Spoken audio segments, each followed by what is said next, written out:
What's up, everybody out there in YouTube land? Rat251 here. Okay, guys, here we go with another episode. If the Emperor had a podcast, this is, part 3 of episode 3. And this is, yeah. Let's see how more fucked up this is going to get, because this has been just getting weird and weirder all as it's been going on. So let's go. This brings us to Chapter 8. Yep. Inquisitor, Chapter 8. So the planetary governor leads Draco and company to a secluded part of his palace where he introduces them to the astropath, one Mama Pagine, who has a large quantity of small free creatures with her. I believe she refers to them as, well, cats. She seems to identify with cats because they are weird creatures. Draco dismisses the governor and speaks with the astropath. He informs her that they require her psychic abilities to contact the Imperial Ravagers Space Marine chapter in order to perform an exterminatus on the planet. It should be noted that outside of this record, there are no other instances of this chapter being mentioned. Even within our own records of Space Marine chapters, this group is somewhat of a mystery. Probably White Scar successors considering their ravaging name. After the discussion, Draco takes the old woman aboard their ship and begins to depart.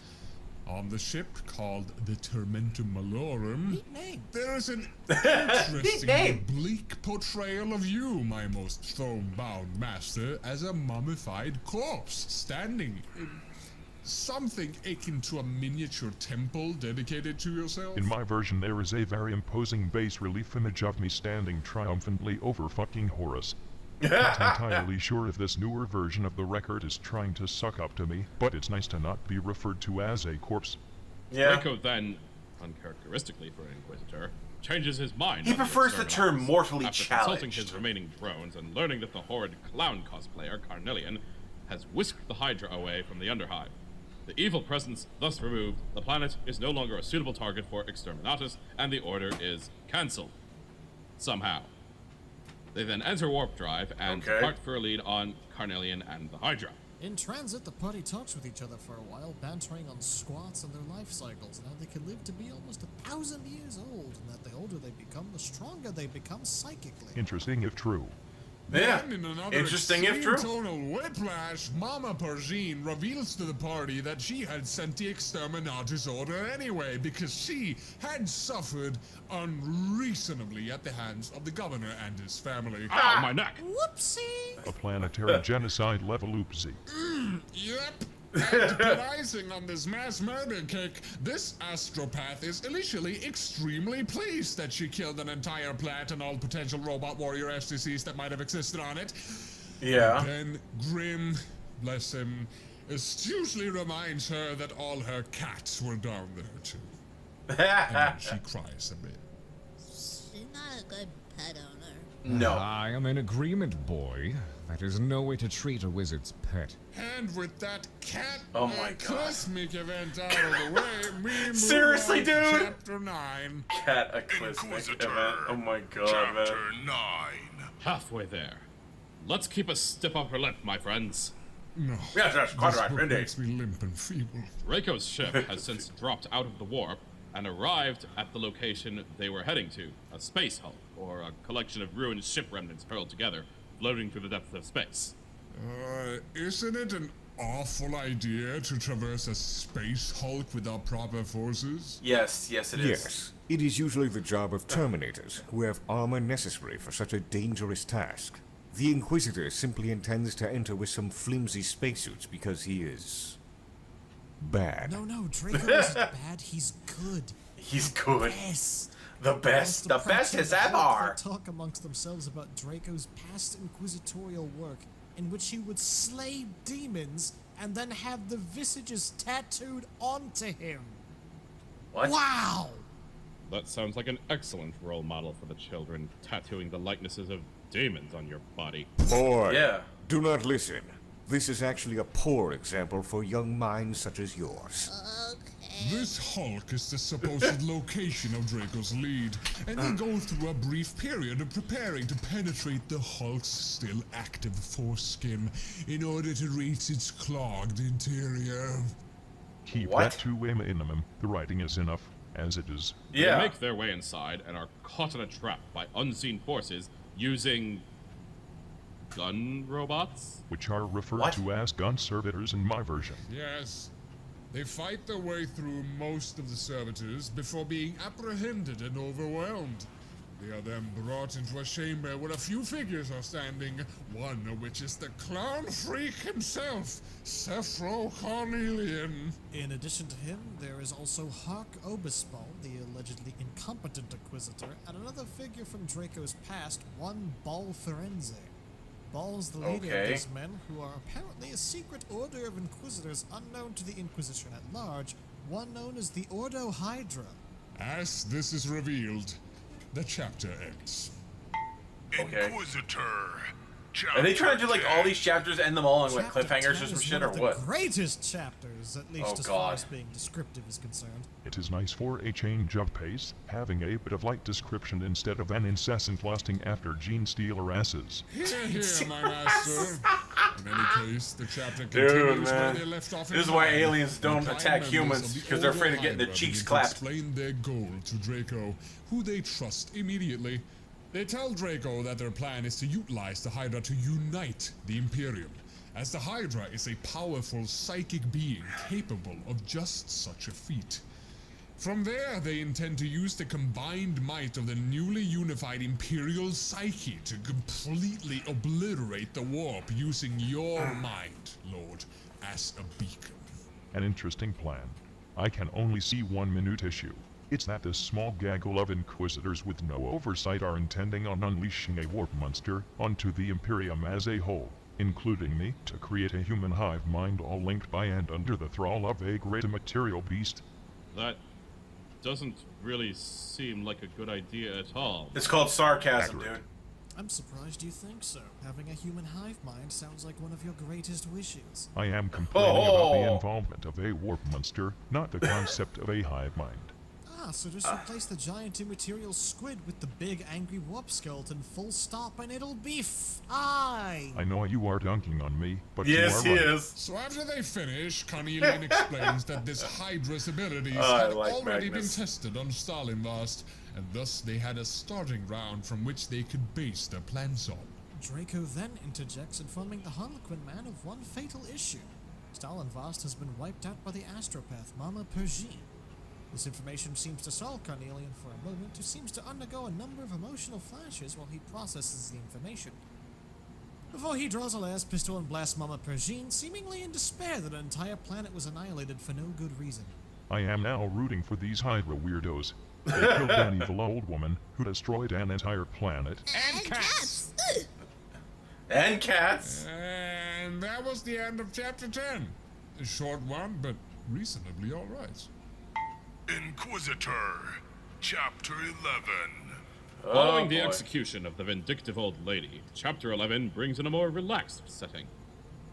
As in, they've moved to a dining room on a space hulk? The concept of constructing a dining hall aboard a dilapidated congregation of ship's parts is weird. Yeah. Weird is a light way of putting it, my lord. Cornelian briefly explains his reasoning for killing Pergine, and then goes on to extend an invitation to join the Ordo Hydra, so that Draco might assist rather than hinder the Ordo's plans. Again, having no real reason to trust Draco, since he has been functioning as a secret inquisitor, incidentally working against their wishes this whole time. What better way to stop an investigation than to bring the investigator in on the grift? What better way to disband a horrible cult than to have their leaders bring an opponent into said cult as a high-ranking member just because he seems nice? True. Touche? This Both- trust both in are Draco true. is Both further things are true. illustrated by them giving him a small sealed container with a chunk of the Hydra in it. Their intent being that Draco will go out into the Imperium and spread the Hydra. Draco takes this box and leaves with his party in tow for the ship.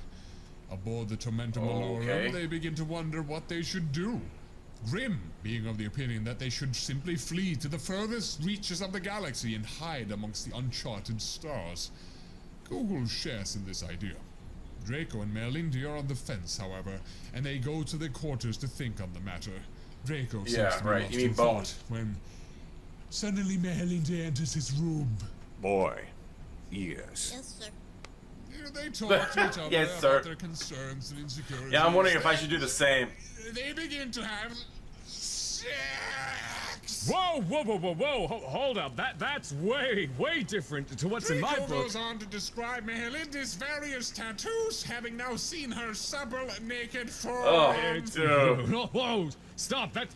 That's wrong. There's What? even a tattoo of a spider upon her unshaven groin. Oh, in which Draco God, begins- man. What?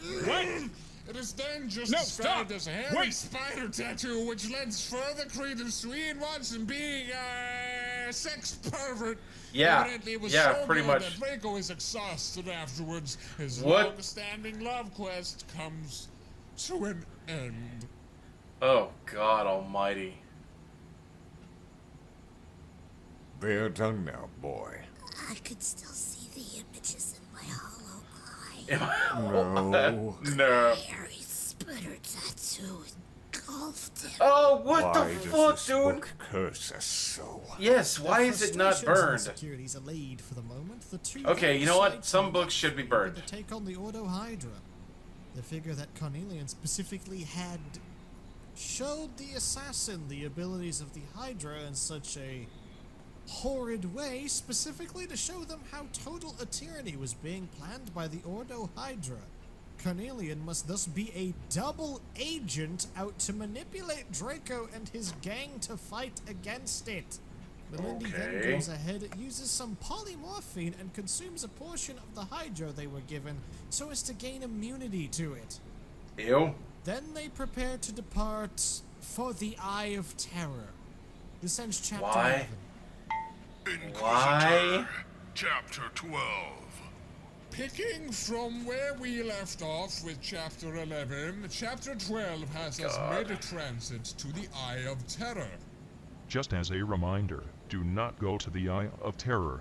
That is a bad idea. Yeah. Then enter the Eye of Terror. They then in enter order the to Eye of find the Terror source of without the a Geller Hydra, field. So that they might learn of a way to vanquish it. While on the way, they see a large poetic warship, which, according to the author, looks like a crab.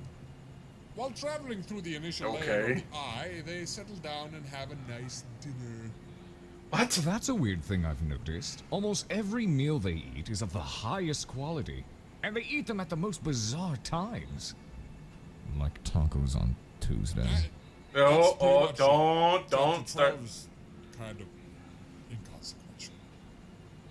Inquisitor, Chapter 13. Tormentum Malorum begins its approach into the Eye of Terror in search for a specific planet. Which planet specifically? I'm not sure. I may have glazed over that information. Sure wasn't the planet of sorcerers at the very least. But they are indeed searching for one planet in particular amongst the countless consumed by the Eye. In any case, they begin their approach to one of the planets, a dark green sorcerer world, which For is those covered in- quick-witted in the audience, this means we are about to descend into the Principality of Gross. And they land gross. in the foothills outside of a city, which they have great trouble visualizing due to the intense green fog. Ew. I understand the need for urgency, but that really just sounds like an absolutely terrible idea. Let's just land in the fog of war on a planet that has been overtaken by chaotic energies, no supporting force, no Chaotic. idea what we'll be facing, and only a funny squat to defend ourselves. Tactical genius at its finest. There could be trolls in those foothills, or weird bald men drinking unicorns. As they land, they take God. some time to muzzle their voices He did not read the right somewhat book. to make them blend in with the local populace, as well as have Mehelinda shapeshift into a Earth. An act which pleases Jacques to no end. Ew. Anyway, they depart closer to the city so that they might find some answers as to what the Hydra could be. While traveling, they cross paths with another group, but these beings are cursed with the taint of Coas, as Ian describes gleefully. Boy. What? Ears. Oh boy! Boy, I am ears. now going to read this entire segment where the record proceeds to explain how these horrid creatures look for no reason. Here Oh, we God. go. Oh, God. A bull of a man, clad in plate mail, led a dozen capering monstrosities out from behind a stalagmite-like tower of rock. Formidable horns curved from the sides of the leader's head, jutting forward, streaked with dried gore. His armor was wrought in the contours of bones. Metallic bones were bent into hoops around his thighs. Bones melded to bones made runic designs. Layering alien skulls capped his knees. Giant toe and finger bones encased his boots. Dude, the music is picking up an too. obscene codpiece of artificial bone bulged, encrusted with bloodstones suggestive of ulcers. He also wore a fine satin cape that cut a dash in the breeze, and a golden necklace with an erotic amulet. To Jock's senses, the bullman radiated an eerie, brutal sensuality. What the fuck, His gaze dude? seemed to say that even bones could copulate, that Ew. even metal could debauch itself, though not in any soft style. What the fuck? Behind the leader trotted an upright tortoise of a man whose squamous head poked out of a barrel-like shell spangled with iridescent stars and crescents, as if he was a walking galaxy or a mad magician. Silk What the ribbons hell? fluttered like streams of burning gas. Did he ever crawl out of his shell onto some couch at night, tender-bodied, squashy? Oh, what the hell? Exposed to the What the ministrations fuck? of some large, wet tongue? Oh! Another warrior wore a brass Yeah. waistcoat and leggings glued with some gold braid as if furry caterpillars crawled upon his armor. In place of his left arm, he sported a sheath of tentacles. On his head, an exuberantly ringleted periwig. Yet another, who was visibly hermaphroditic, in plus crystal armor, thrust forth God, a why? great Why? lobster claw, Why? studded Who with the hell diamonds. makes this shit? One thin, tall, small-breasted figure, braced with a It's a fighter. clanking baroque exoskeleton, bore the head of a fly, upon which perched a cocked plumed hat. A brass-bound ovipositor jutted from her loins. Her neighbor was astride a slavering What the two-legged fuck? goat in rut with a starched organdy ruff fanning around his neck, lace ruffled at his elbows, and a velvet cloak. Only one massive man appeared to be true human. He wore a nightmare parody of noble space marine armor, engraved with 100 demon faces, though disdaining a helmet. Great flangled pipes soared sidelong from behind his head. As if What the copying fuck? the This is ballman's going into horns way in too much reverse. detail, That man. head Why? was some statuesque marble nobility, the hair bleached white and permed into waves. At the tip of his aquiline nose, he wore an emerald ring that suggested Jock a drip of mucus. Oh! One cheek Oh was god, tattooed not the with nose sword shit. That's and sheath gross. poised like lingam and yoni. Alongside this traitor marine, there danced a mutant woman who was at once beautiful and hideous. Oh, Her body, clad in a chain-mailed leotard trimmed What? with rosettes and puffs of gauze, was blanched and petite, her hair blonde and voluptuous. Yet her jade-green eyes were swollen ovals, set askew in an otherwise sensual face. Her feet were ostrich claws. Ostrich ornamented claws? with topaz What the fuck? rings. Her hands were chitinous, painted pincers. A What? razor-edged tail lashed behind her plump buttocks. How like a demonette of Korath she seemed. Google groaned at the sight of her. What the and took hell? An involuntary step forward. Grim gritted his teeth. And yeah, that's it. I do not need to read anymore. You get it. No, no, don't. Got You him. went too When far. I said gross, you were probably thinking Nurgle. Nope, it was Slanesh the whole time. Absolutely disgusting. It was so It's nice. no surprise that we get a painfully accurate depiction of the blight of Koas upon the human form. Do you know, in addition to all the boobular nipple rings, Boobular. exactly why we got this drawn-out explanation in the first place, when all of these creatures are dismissed as irrelevant barely a chapter after the fact is a question everyone already knows the answer In an to. effort to obfuscate his true purpose on the planet, Oh, Jack God. banters with the Koas Towns force about things for a while. and taking no time to explain to them that he is having sexual relations with Mehelindi, who might I add, is still disguised as a genius. Oh wait, you have forgotten the best part about her transformation. Oh God, Did you not no. wish to talk about the fuck pouch that she grew to What? simulate a vaginal opening as a part of her disguise to these filthy coas? What the fuck? Who knows? Maybe this is my next movie. Oh God, no, Norma no. wrote this, A normal wrote and yet I this. find myself ostracized for wanting to call them. The servants of he who shall not be named are wily and disgusting. Truly, Ian Watson understands the subject matter better than we could ever hope to. I don't ever want to understand cause. There you go. On Good that kid. point, we agree. I mean, shut it. Suffice to say, the Coas warriors are only slightly duped by Draco's ploy, and combat ensues. Lovingly rendered combat, I might add, to be entirely fair. It is not bad. Okay, so we're gonna have to leave that part for next week. That'll be the final part, and this, because that's about all I can stomach from this. Okay, why the fuck did somebody write this shit? And why the fuck did they decide to review this book? What the hell's the matter with people? Anyway, yeah, if you enjoyed that, there's probably something wrong with you. Anyway, I'll see you guys next time. Of course, don't forget to click on the link to the original down in the description. Get down to Brother Alpha Abuse's channel and subscribe to him.